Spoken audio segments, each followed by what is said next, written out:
Well, and it was interesting to me too because I saw a tweet that somebody had put a picture up of you wrestling AJ Styles somewhere else, Yeah. and you had responded by saying, "That's not me. That's a watered down, different universe version of me. Two completely different people." Yeah. I mean, that is a statement. Where did that come from? I mean, I don't think it's any different than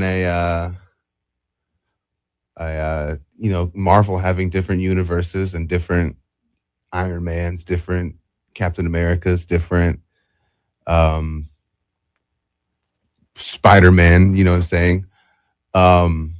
Yeah, I think that Ricochet on the Ricochet that I am now is the same Ricochet that I was on the independent scene and in Japan and doing the things that got me popular to where I am today. And then I think, again, being even in like when I got hired at NXT, that was, you know, we were doing specific things. But then I think there was like an image that got posted. It was like me and Johnny and Tommaso and Alistair. And it was all four of us. And it was like, coming to Raw. And it was like showing the four of our photos saying that we're coming to Raw. And what should like be like the biggest promotion in our, especially at that time, that was 6 years ago, 6 years ago. So especially at that time, what should have been like the biggest promotion in our industry turned out, I think, for, again, specifically Ricochet's story. I think that time was kind of like being, you've seen Marvel, you've seen the Marvel movies. Oh, yes. Thanos I'm a comic guy. snaps and there was a 5-year blip of people that were just gone. You know what I'm saying? Yeah. I literally think like that's how I put like Ricochet's wrestling career is like that 5 years that, it was like being blipped away into a different universe. And it just wasn't what I was doing. It wasn't me. And, coming back to AEW and finding that love, it's like when Tony Stark, finally defeated Thanos and all the people came back. And that's kind of how I feel like Ricochet finally came back to what he was doing.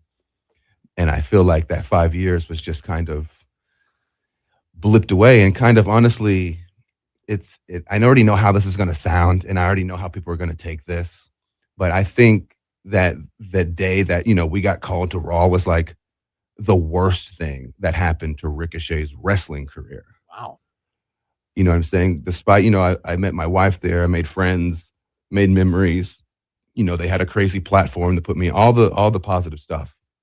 But I think specifically for Ricochet's wrestling career, like that's where it took, it got blipped, and it like, because, what I was doing and the trajectory that I was on compared to the trajectory that I got for those 5 years, and then how it completely changed the public's image of Ricochet and who Ricochet was, I really do think that 5 years was like, it just, again, whatever you want to say for the fame and the celebrity and all that side of it, I'm talking specifically the wrestling side of it, that 5 years really tarnished Ricochet's wrestling legacy.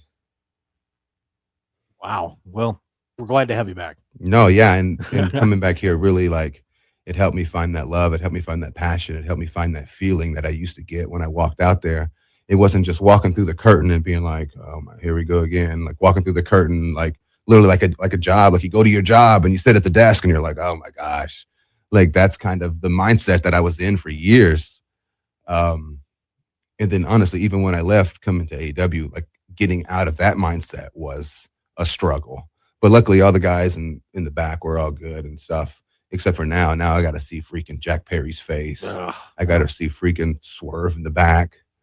On the days when he's actually here, I got to see freaking Ospreay's ugly face walking around. It's horrible. Well, you know what? It's better than what it was. So It's better. You're right. I think you'll make it. Yeah. You'll be all right.